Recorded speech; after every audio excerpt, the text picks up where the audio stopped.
So this is officially our 10th year. I just checked, our 10th year doing this Market Insight event. Started when Frank Levy was still at the reins, and he's here tonight as a spectator. So thanks, Frank.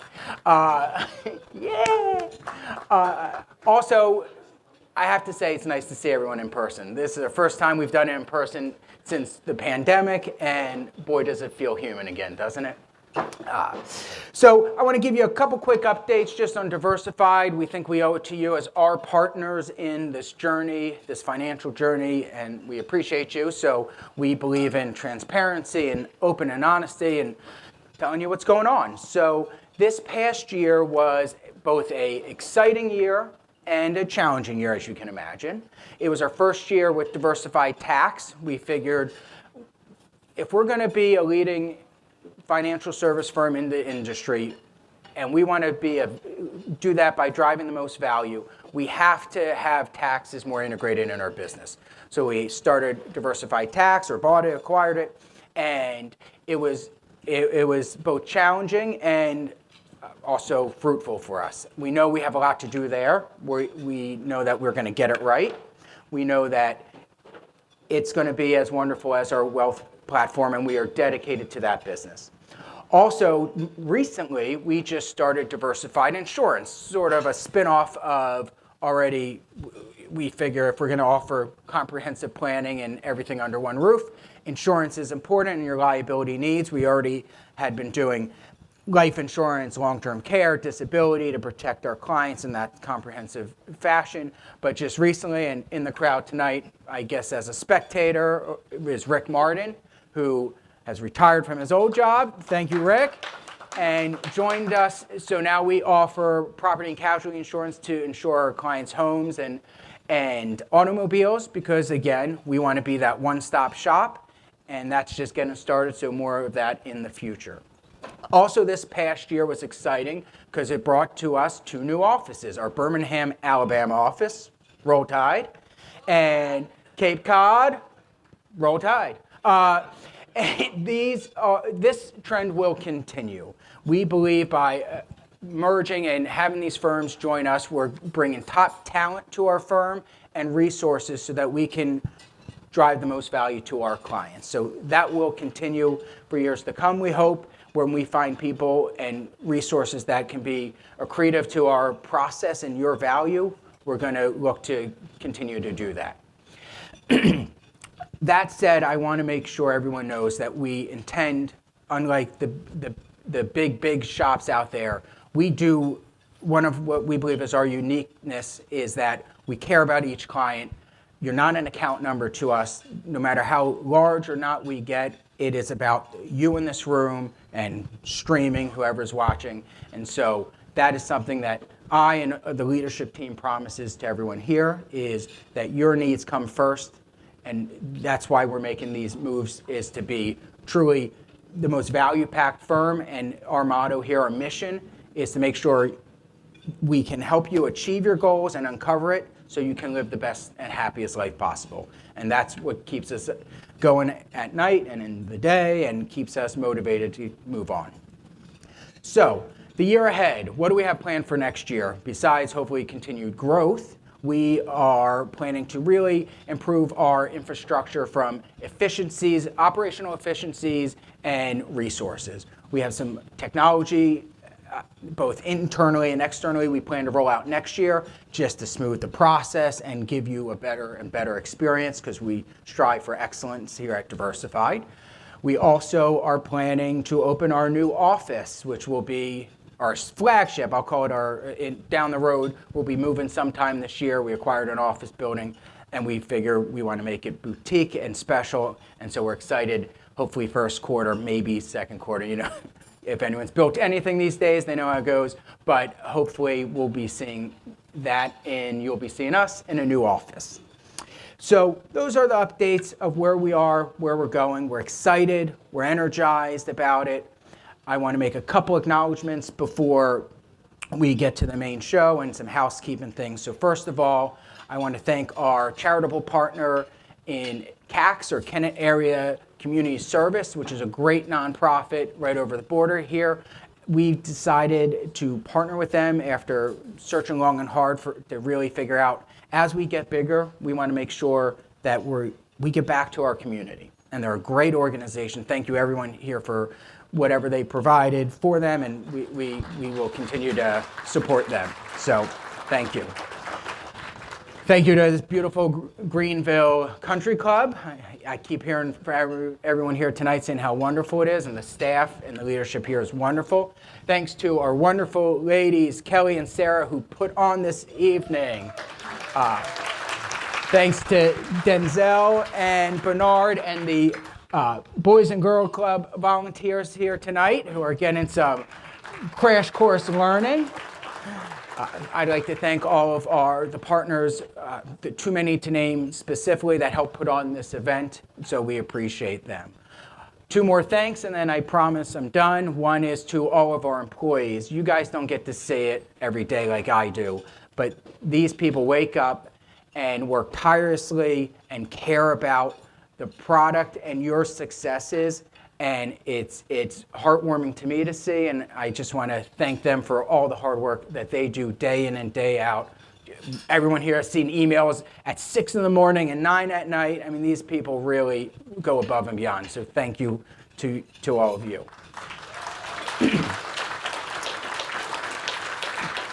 Finally, last but not least, thank you to your clients. We know this year is a challenging year. We appreciate your trust and loyalty to us.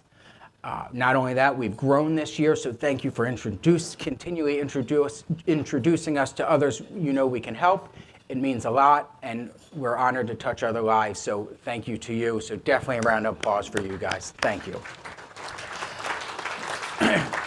All right, so let's talk about the format here, and then I'll make some introductions, and enough about me. It's about these brilliant brains. So the bar is going to be open. Kelly made sure I mentioned that throughout. So if there's a topic you don't like, the bar is open. Desserts will be just served in there. Help yourself as well.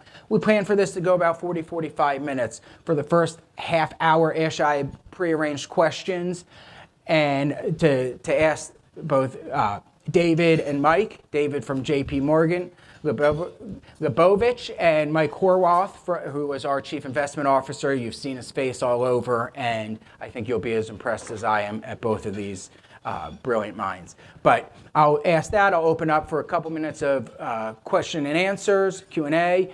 Of course, keep it civil. I know there's a lot going on, but I appreciate that. And we got to get David to a train, so we'll be finishing up by 7:30-ish. So let me make some well-deserved introductions, and then we'll get started. So as I mentioned, David Lebovitz, Managing Director, Global Market Strategist at JP Morgan Asset Management. David is a global market strategist on JP Morgan Asset Management Global Market Insight Strategy team, where he's responsible for delivering timely market and economic insights to clients across the country.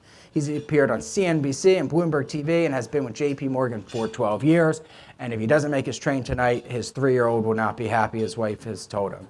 Mike Horwath, he's got a 1-year-old-ish, and he's our Chief Investment Officer, as many of you know.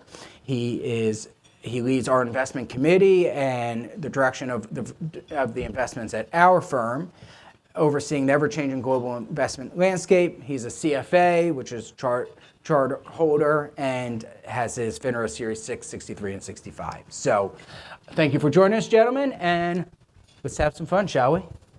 All right. We call this a fireside chat as we casually make it to the chair. So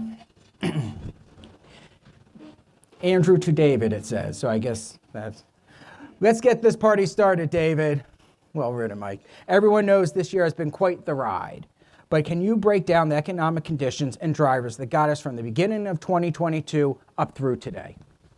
Sure. So the first thing I would say is that, the most striking thing that has happened this year for not just the people in this room, but for investors in general, is that stocks and bonds sold off together, right? Usually your fixed income zigs when your equity holdings zag, and that was not the case here in 2022.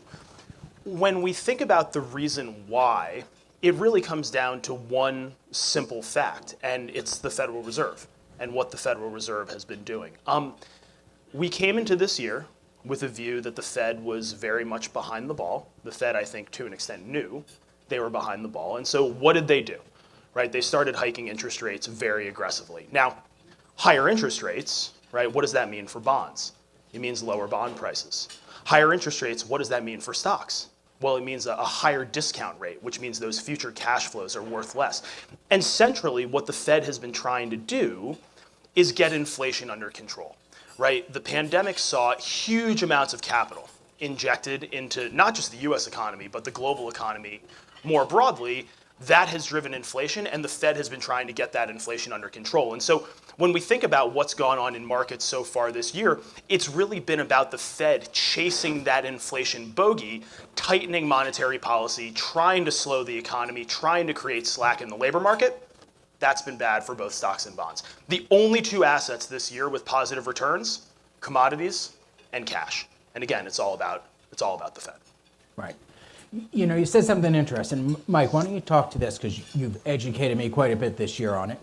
You mentioned, David, the interest rates hurt the future cash flow of a company, specifically growth stocks, right, Mike? Why don't you talk about that, because I think that's interesting perspective that was enlightening to me during this year, because they've been the boon for the past decade. No, it's a good question. So when you look at stocks, bonds, and how they've performed, I think the interesting part to really take note is that not all stocks, not all bonds have performed the same, right? And if you look at how a one-year bond, right, a bond that's going to mature next year versus a bond that's 30 years out has performed, 30-year treasury bonds, for perspective, at some points this year were down 30%. So think about that. You own a 30-year bond backed by the federal government of the United States, and the price of that bond was down 30% at one point this year. On the stock side, what have we seen? We've seen higher quality, more mature, more defensive type companies hold up better than fast-growing technology names. And the reason is the sequence of cash flows. So David talked about a discount rate. So if you think about how financial assets, stocks and bonds, are valued, it's really just discounted future cash flows. So a bond pays interest. At some point, you'll get your money back. A business, a stock, equity in a company, they pay dividends, but they also have earnings, so future free cash flow of that business. Companies that are faster growing, in theory, are going to have less cash flow today with projected future cash flows much farther down the line. A 30-year bond is going to have more of its cash flows farther down the line. So growth companies, higher growth technology, longer term bonds, as interest rates rise and you're discounting those future cash flows back to today, unfortunately, the longer duration assets, the 30-year bonds, the higher growth sectors or higher growth businesses were negatively affected relative to the opposite here in the US. Thank you, Mike. That was great. Andrew, to Mike. Turning to portfolios, Mike, what has all of that meant for financial assets like stocks, bonds, and cash this year? Can you walk us through asset class returns? Yeah, so we kind of already went through it, but higher interest rates unfortunately mean all assets, right, stocks and bonds, have been negatively affected. What we've seen this year is equity markets, so stock markets by and large down, call it 20 to 22% depending on what you're looking at, right? Depending if you're US, international, but call it 20 to 22%.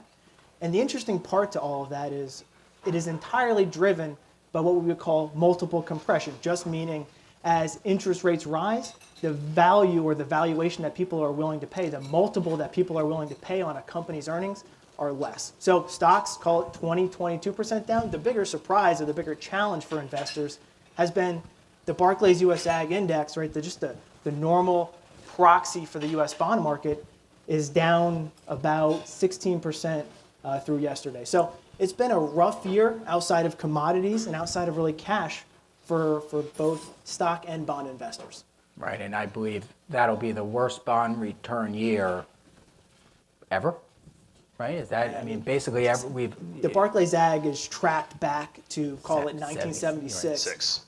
by far the worst year. Right, so, okay.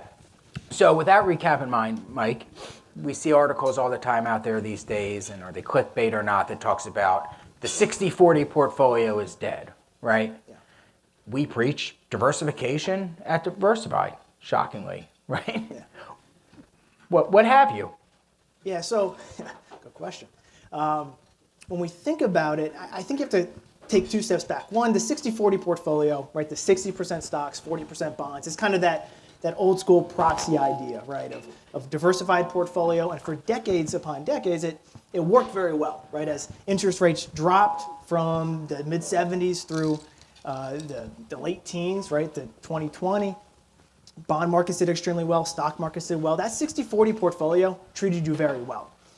If you take a step back and ask yourself, well, why have people challenged the notion of the 60-40? And I really say, look, your risk tolerance, your portfolio's asset allocation should be customized to you. It doesn't mean that you can't look at a third bucket beyond stocks and bonds like commodities or private markets or something like that. But it's a good way to think about risk and diversification of just stocks and bonds. Well, go back, call it 2-3 years ago, right? Even just 18 months ago. The biggest challenge with the 60-40 portfolio that investors had and pundits had was the 40%, right? The 40% in fixed income was yielding 1.5%, 2%. One of the best predictors of your future returns in fixed income is your current yield. So if you think of a bond portfolio yielding 1.5%, 2%, that's your future expected return. Doesn't mean it's going to be exact. That's a challenge for investors when 40% of your portfolio. So what did investors do? They pivoted to more aggressive portfolios. It was the old Tina narrative, right? There is no alternative to equity markets. So investors would go 70-30, 80-20. They would ratchet up the risk in their portfolio because the 40% unfortunately was not giving them much. The other challenge has been, as David said, the relationship between stocks and bonds this year has kind of bucked a typical trend, right? When stocks underperform, when stocks pull back and get volatile, naturally people flock towards the safety of U.S. government debt. The challenge is when both stocks and bonds are affected by the same variable, which is short-term interest rates. Unfortunately, we're in this environment where both stocks and bonds, correlations move up, they move in tandem, and diversification breaks. So you have these two aspects of diversification and 18 months ago, a very, very low yielding, low expected return environment for bond portfolios. So the natural question is diversification dead? And I think while it's important to know that, and at the time, the conversation probably should be, do we need to be a little bit more aggressive? Do we need to add diversifiers to the portfolio? If you look today, as we move forward, we would make the argument that all of a sudden, we've gone through a lot of pain, but bond investors are sitting there looking at 4% and 5% future bond yields. And all of a sudden, your expected return is substantially better, right? Additionally, we believe the Fed is also towards the end of their hiking cycle. Are they at the end? Your guess is probably as good as mine. It's likely that the market's pricing in right now December and the end of January, early February, probably 2 more rate hikes. We'll see if they pause. They're far off from cutting rates at this point, but when will they pause is the natural question. So we look at it and say, all of a sudden, your diversification benefit should come back, right? That higher yields shouldn't come into play, or higher rates are already priced into markets, so we should get the diversification back. And we're also looking at the bond portfolio that's now yielding 4 or 5%. So now, those two issues, which really drove this, does diversification work, or does this relationship of stocks and bonds work? I think it's eased, and I think if we look today moving forward, it's a much better environment. It's coming back, right? And I would add, if you go back in time and look at the 1970s, right, stock bond correlations were positive. The problem was when Volcker killed inflation in the early 1980s, we then didn't have any inflation for the better part of 40 years, and the only real risk to financial assets was growth, right, rather than inflation. When growth slows, right, that negative correlation holds. The bonds zig when the equity market zags. But in a world where inflation is the culprit, right, again, the stock market doesn't like the idea of slower economic growth. Bonds don't like the idea of higher rates. And so the whole construct kind of falls apart. But actually this past Monday, to the question of is the 60-40 dead, we released our long-term capital market assumptions where, basically we sit in our office in Midtown Manhattan, we shake the magic 8 ball, and whatever number comes up, we think that's what, economic growth is going to be or inflation is going to be over the next 10 to 15 years. In all fairness, it's a more robust and complicated exercise than that. But the point I want to make is, no, the 60-40 isn't dead. And furthermore, the 60-40 has come out of hibernation. At this time last year, we thought a 60-40 stock bond portfolio would return somewhere around 4% per year. Over the next 10 to 15 years, we now think that number is closer to 7. Why is the number closer to 7? Because interest rates have risen, equity valuations have fallen, and a lot of the excess that was created not just by the pandemic, but really from the very easy policies that were in place for the better part of the 10 years post-financial crisis have finally worked their way out of the system. And so we can look backwards at what happened in 2022 and say, wow, that was a bummer, for lack of a better term. I think that the important thing to recognize, though, is that the volatility that we've all been through has actually created a significant opportunity, and forward-looking returns from this point are the best that they've been in more than a decade from our vantage point. All right, you heard it here first, folks. And I'll tell you what goes to my mind when we think about the diversification is, for the better part of a decade, it was FANG stocks, right? If you didn't own the top 5 holdings in the S&P 500, they made up like 10 or 15% of the whole index. And this year, the Nasdaq's getting crushed, right? All these companies are getting crushed. So it certainly speaks to the viability of diversification, I would think. David, back to your magic 8 ball in Midtown Manhattan. I'd like to get your forecast outlook predictions for 2023 and beyond. What is your expectation for what happens with major economic variables, interest rates, inflation, unemployment, corporate earnings, what have you? Well, that's a pretty straightforward question, right? Yes. Not all that complicated. Here's what I'll say. The Federal Reserve is trying to slow things down, right? That's the whole reason that they're hiking interest rates. If they can slow down economic growth, if they can remove some of the excess demand, in economic theory, that means that inflation can begin to come back down to earth. And so, the overarching view is that over the course of the next, call it 12 to 18 months, we will embark on a journey, or we will take a journey back to a world that feels very much like the one we were in the aftermath of the financial crisis, right? A world of relatively slow growth, relatively low rates, and relatively moderate inflation.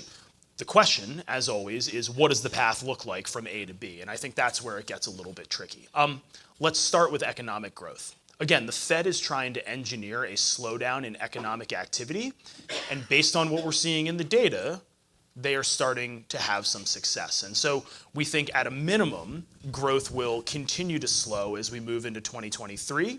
And we're not naive. We don't live under a rock. The risk of recession has risen, and I know we're going to get to that in a little bit more detail in just a couple of minutes. And so we think in Europe, recession is a foregone conclusion. We think they're probably already in a recession given what's going on with energy prices in that part of the world. When we think about the US, it's more like 50-50. I explained it to somebody the other day. It feels like trying to walk around a swimming pool at a kid's birthday party, right? There's a chance you make it all the way around. There's also a chance that you get pushed in by some, hyperactive 8-year-old. So growth is going to slow. How much it's going to slow, that's really incumbent on what the Federal Reserve does from an interest rate perspective. Slower growth suggests inflation should continue to moderate. Now, everybody, the stock market in particular, you should really see what happened in the market today. The market in particular is so excited about this inflation print. Guys, inflation's still north of 7%, right? That's still, there's still a lot of road to travel between where we are today and the 2% target the Fed would like to see over the longer term.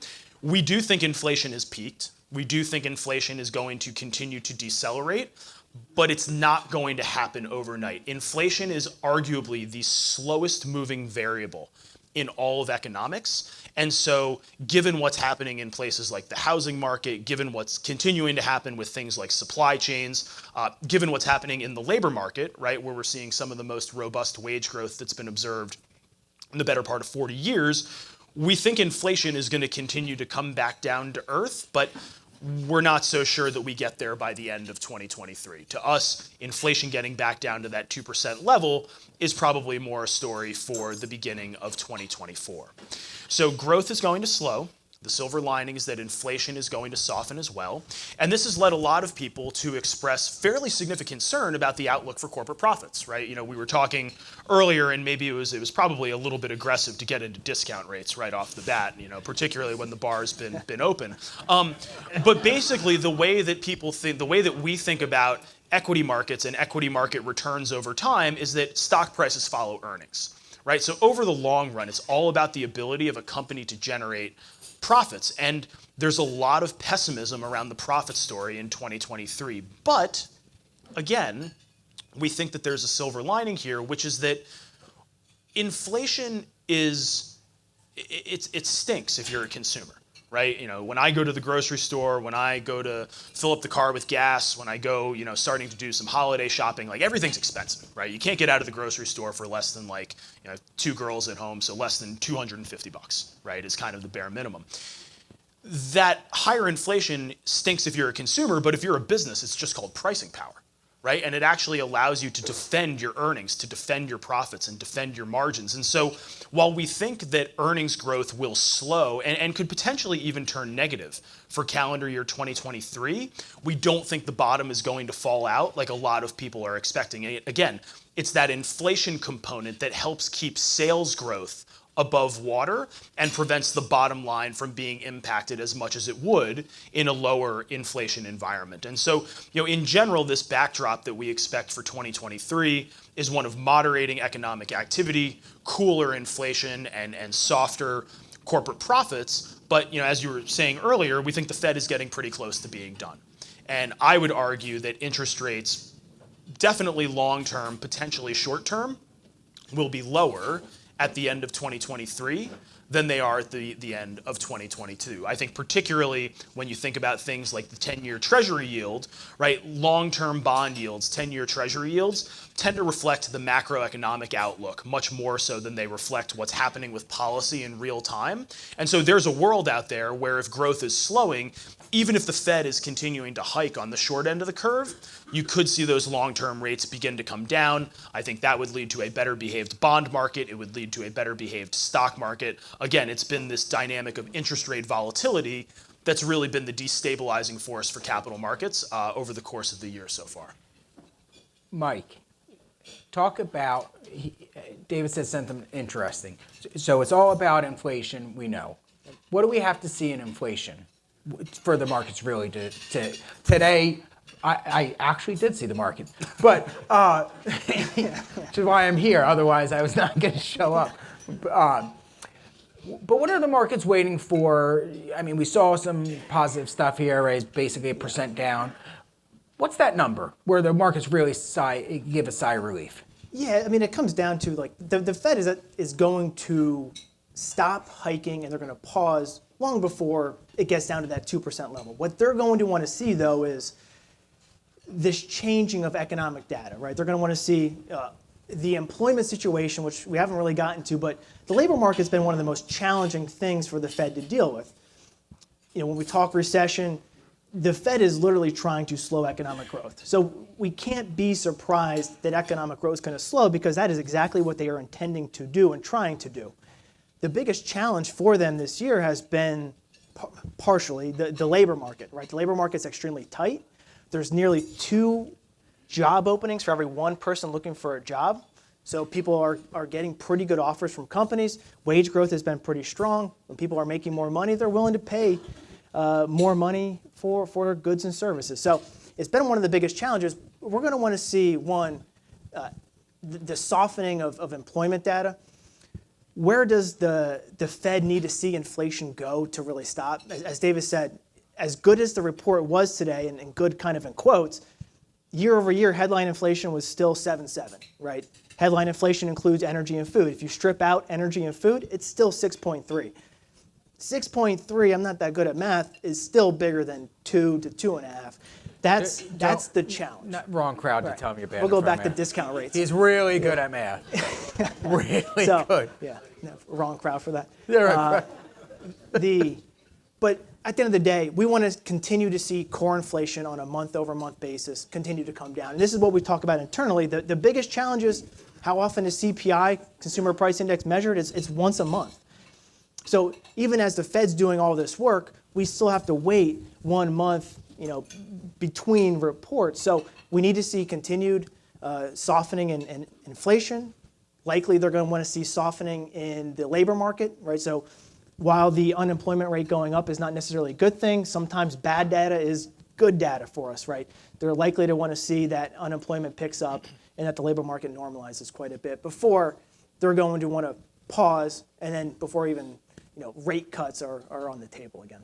And just one thing I would add to that, I think what they want to see in particular is things in the services part of the economy begin to cool off, right? If you look at the US economy, about 85% of the jobs are in services. You look at the most recent print on wage growth, wages were up 5.5% for all workers over the course of the past year. Wages for people working in leisure and hospitality were up closer to 10%, right? And that's what the Fed is, that's the fire that the Fed is trying to put out, because those types of individuals and lower income individuals broadly tend to spend the incremental dollar that's in their pocket rather than save it or invest it. And that's how you end up with a wage price spiral, which is the worst case scenario the Fed is trying to avoid. And so they in particular want to see things in services begin to roll over. And I think that if they see that, they'll be more comfortable in putting up with some of the issues around housing and supply chains, so on and so forth. Yeah, this wasn't the venue I was going to do it in, but I guess this means if we give all our employees pay cuts, it's good. Is it, so we have to do our part? I wouldn't cut their pay, just maybe slow the pace of increase, right? All right. Sorry. Dave, what's your address? Yeah, exactly. All right.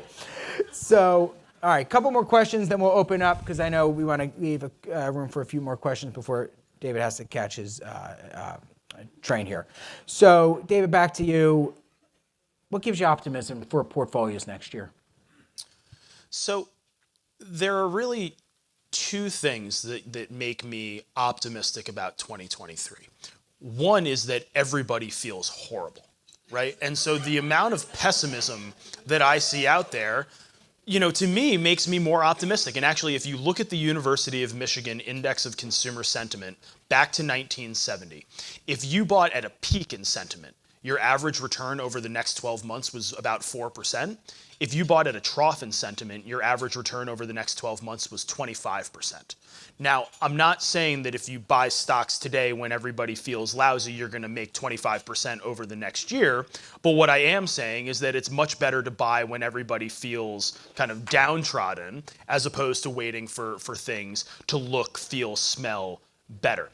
Taking that one step further, why is that the case? Well, it's the case because markets are forward-looking, right? So on average, since 1960, the unemployment rate has peaked 6 months after the equity market has bottomed, right? So the stock market begins to improve in advance of the economic data turning itself around. And so when we think about reasons to be optimistic, or given it's November, maybe reasons to be thankful, as we look ahead to 2023, a big part of it is that there's just a lot of pessimism in the price. You saw today, right? An inflation print that still started with 7 led the S&P to rise by more than 5%. That should be a great example of how negative sentiment is today.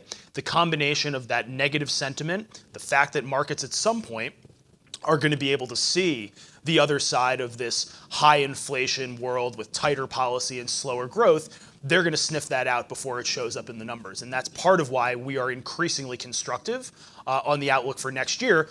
I would also add, back to my point earlier about long-term capital market views, right? The re-rating in valuations has simply given us a better starting point. If you look over time back to 1990, valuation explains about 4% of the return that an investor experiences over a 12-month period.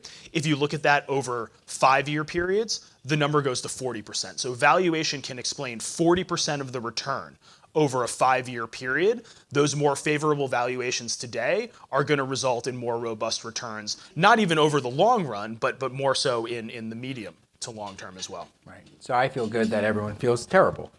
I like it. Follow-up question, and then I'll end with Mike, but before I get 83 questions on it anyways, there was an event that happened on Tuesday, an election, right? And we anticipate, things are still sorting out, but sort of a split Congress to some degree here. third year of a presidential presidency, all things that generally lead to good markets. How does this play out? What does this mean for the markets in your view? So for me, you think about what happened, and generally speaking, the results are in line with what we were looking for. We thought that the Republicans were going to take the House. We thought that the Senate was effectively a 50-50 toss-up. That seems to be where we are. The red wave was more of a red ripple, is kind of the way that I think about the outcome. The good thing for markets, right, is that we're going to be looking at divided government. And markets love divided government because it removes uncertainty, right? It removes the potential for a single party to blindly push through, whatever policies they may be focused on. So there's less uncertainty out there. I know we're still resolving things, and we need to get past December 6th until we know what goes on in Georgia, so on and so forth. But we're past an event that was creating uncertainty, so inherently that uncertainty has been reduced. The caveat to all of this is that there has been much ink spilled on the internet and a lot of discussion on CNBC and Bloomberg about how, over the last 19 midterm elections, the stock market is always higher 1 year later, right? And people are suggesting that we should assume the stock market is going to be higher 1 year later. I would focus more on what's going on with the economics and less on what's going on with the politics. There aren't going to be any big policy initiatives between now and the end of next year. The market's performance is going to be far more dictated by rates, the Fed, inflation, growth. Punchline is, don't let the way you feel about politics impact the way you think about investing, because this is one of those environments where your emotions are really going to get the best of you. I love that. I love that. All right, Mike, bring us home. Most of these lovely people have money invested with us. How do you, right, still, all of you, we are very thankful. Mike, educate us. What's the playbook for the next year? What are you looking at? What moves? I mean, you've made some moves, but talk to us about what you're looking to do in the upcoming quarters. I think it's kind of two parts right now, right? It's one is the positioning, and two is what are we looking at? So, to David's point, I think there's some really positive things to look at moving forward. It's the capital market assumptions. When you buy stocks at lower prices, at least relative valuations, it's a better thing than paying a lot for them, right? It's kind of just you buy low, you sell high, right? Pretty obvious. But the starting valuations are a good place to be. We're optimistic for bonds moving forward, given the starting yields. But we're remaining diversified, right? That's in our name. That's what we do. Today, the one cautious, or at least the one piece that's keeping us a little bit cautious, is that most of what's happened this year has been a revaluation of markets, right? It's been driven by higher rates. It hasn't been, if you think about it, sometimes people believe that, now people expect companies to make less money. That's not the case. Consensus earning estimates on the S&P 500 have remained extremely steady throughout this entire time. All that's changed is now the discount rate, right? Now it's the revaluation of what people are willing to pay per unit of earnings of companies. So we're looking at the earnings component, right? We're looking moving forward to understand what, if anything, will happen to the earnings landscape, right? So in short, I think the best way to put it is we're higher quality, we're a little bit cautiously optimistic, right? We're, to kind of get a little bit more nitty gritty, we're overweight certain areas like U.S. large cap, right? Higher quality names. We're underweight international. The U.S. dollar is extremely strong right now. If you want to go to Europe, go, right? It's cheap.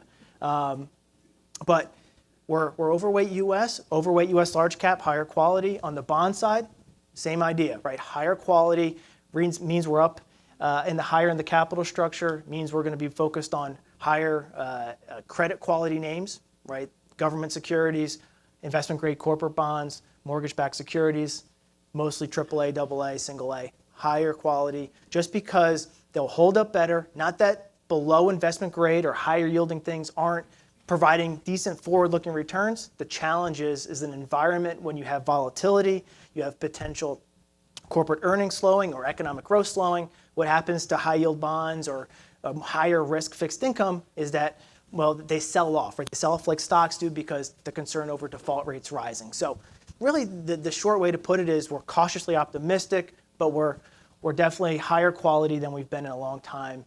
and underweight some of those higher risk areas until we start to see things start to change, like inflation, unemployment, economic activity, at which point we're really discussing almost every day, every week, what that pivot is going to look like and be ready to make that change. Awesome.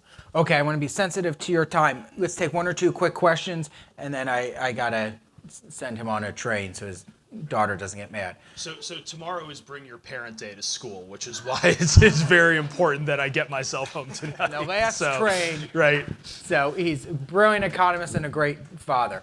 I see a question in the back. I'll repeat it. So if you. Yes. What was the cause for the 1,000-point gain in the Dow today? And do you think that the mass layoffs in Meta and Twitter had anything to do with it?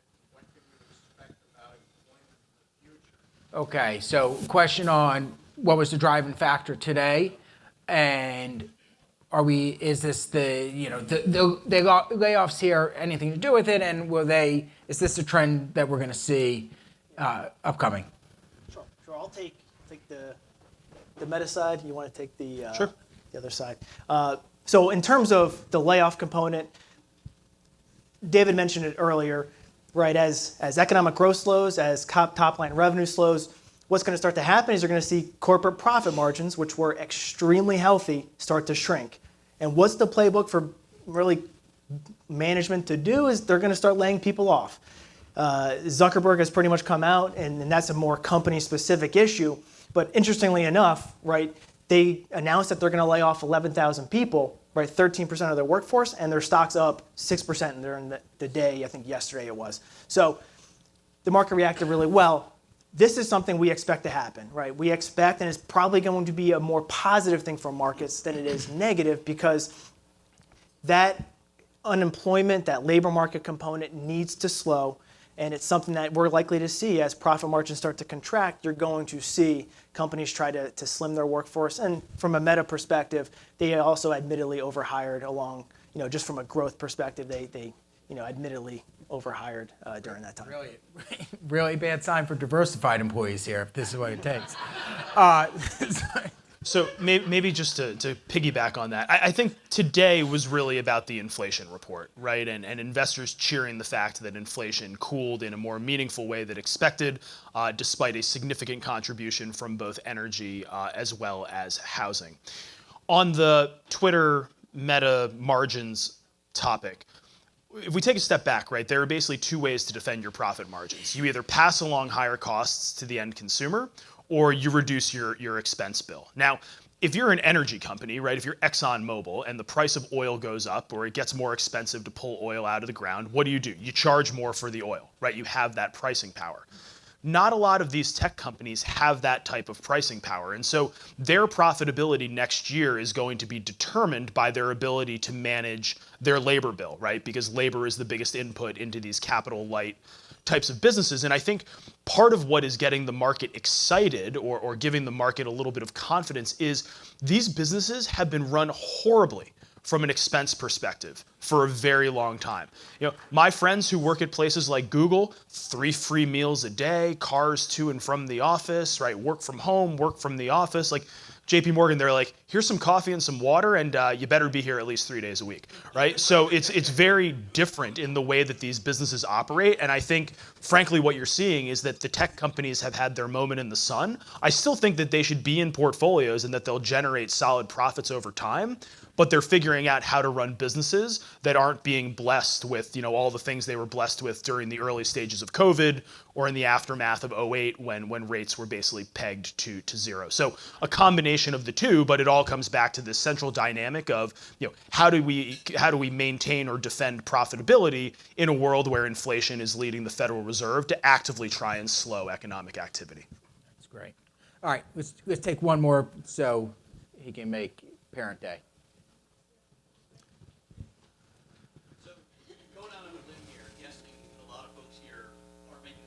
Anymore. As you see inflation coming down, do you see consumer prices coming down?